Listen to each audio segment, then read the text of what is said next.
বিশেষ করে সেখানে তারা বুয়েটের তরুণ শিক্ষার্থী আবরার ফাহাদের মৃত্যুর পেরিয়েছে ৬ বছর। তবে আগ্রাসন বিরোধী আন্দোলনের কথা আসলেই এখনো মনে পড়ে নির্মম নির্যাতনের শিকার তরুণ এই শিক্ষার্থীর আত্মত্যাগের কথা।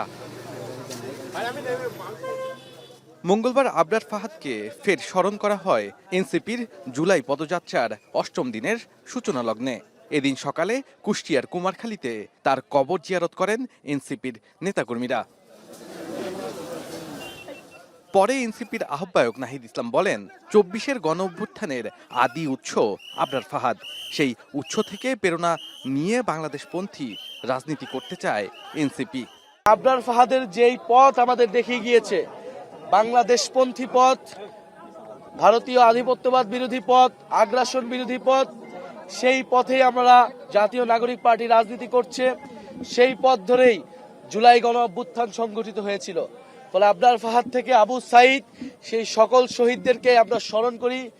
এরপর কুষ্টিয়ার ৫ রাস্তা মোড়ে পথসভায় আগ্রাসন বিরোধী রাজনীতির আকাঙ্ক্ষা পুনর্ব্যক্ত করেন তিনি। শহীদ আবরার থেকে শহীদ আবু সাইদ, শহীদ ইয়ামিন পর্যন্ত বাংলাদেশের মানুষের যে আশা আকাঙ্ক্ষা, বাংলাদেশ পন্থী রাজনীতির যে আকাঙ্ক্ষা, আধিপত্যবাদ এবং আগ্রাসন বিরোধী রাজনীতির আশা আকাঙ্ক্ষা, সেই আশা আকাঙ্ক্ষাকে ধারণ করেই আমরা এগিয়ে যাব।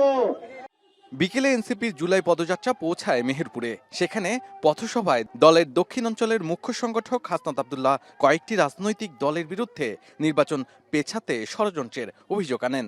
বলেন, তারা নির্বাচন চায় না বলেই বিচার ও সংস্কার চায় না। কিছু রাজনৈতিক দল এখন ঐক্যবদ্ধ হয়েছে নির্বাচনকে পিছিয়ে দেওয়ার জন্য। তারা সংস্কারও চায় না, তারা বিচারও চায় না। এটি করে করে এখন তারা নির্বাচনকে পিছিয়ে দিতে যাচ্ছে।